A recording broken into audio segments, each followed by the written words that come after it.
Gee, I've been looking forward to this conversation because I would argue this is the craziest week of Seahawks news I have ever seen, and I've been following this team since the early 80s. Right. So over the weekend, we lost Geno Smith. He went to the Las Vegas Raiders, traded. Pete Carroll reunion down there. And then yesterday, DK Metcalf traded. He's now going to be a Pittsburgh Steeler. Let's unwrap this. What do you make of the news? I love everything that John Schneider and the Seattle Seahawks are doing. They are getting it right. First, let's start with Geno. When it comes to Geno Smith is 34 years old and someone who was probably trying to get $40 to $45 million a season. I believe that the Seahawks are like, thanks, but no thanks. We'll try to go after someone that we can pay $30 to $35 million a season, and maybe they might be younger. Sam Darnold for the Minnesota Vikings is 27 years old. He also has 7 years of NFL experience. So he is better than any quarterback that is in this year's 2025 NFL draft. Now, when it comes to what's going on with the Seahawks, when they have that savings of being able to not have to pay that amount and save right there, now they are able to make other moves that are very important to this team. You also have to mention over the weekend that they got a deal done with Jaron Reed, their defensive lineman. They also got a deal done with their linebacker, Ernest Jones IV.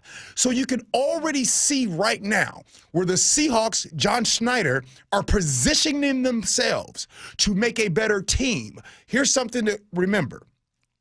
You don't win NFL games the same way you win fantasy football games. Right? The Seahawks are trying to build for the future. As for the wide receiver, some of you guys are asking, but yeah, DK's so good. You're right. DK is good. But I'd argue and tell you the best NFL teams are not the teams with the highest paid wide receivers. This past season, you saw the Philadelphia Eagles win the Super Bowl. They did not win the Super Bowl because of their paid receiver in A.J. Brown. They won the Super Bowl because they have an amazing D-line, they have an amazing O-line, and they had an amazing running back in Saquon Barkley. The Seahawks are trying to get to that. You don't want to be wide receiver heavy. Again, you win NFL games differently than you win fantasy football games. So right now, everything's fine. But I'll tell you something that really stands out to me, Dave and Charlie. What's that? What stands out to me is I've been looking on social media, and I've been looking, I'm nosy. I'm trying to look at what people are saying, right? I look at what everybody's saying. You know what I ain't seen yet? What's that? I ain't seen hardly nobody on the team sending in farewells like, Geno, I'm going to miss you.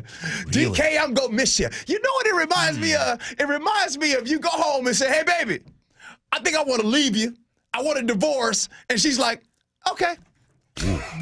So no fight back. No fight back? You ain't gonna miss me?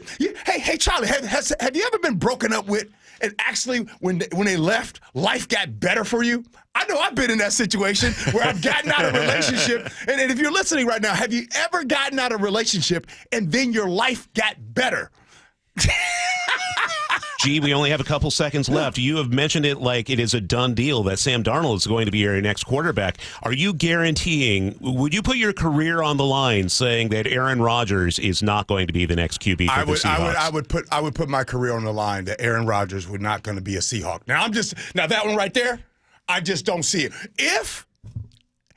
If Aaron Rodgers is the quarterback for the Seahawks, I probably won't be wearing Seahawk gear for a while. I still love my Seahawks. Yeah. I still love them. My protest will be not wearing it, and I might go commando the rest of the time. Schneider will get tossed out of town with people with pitchforks.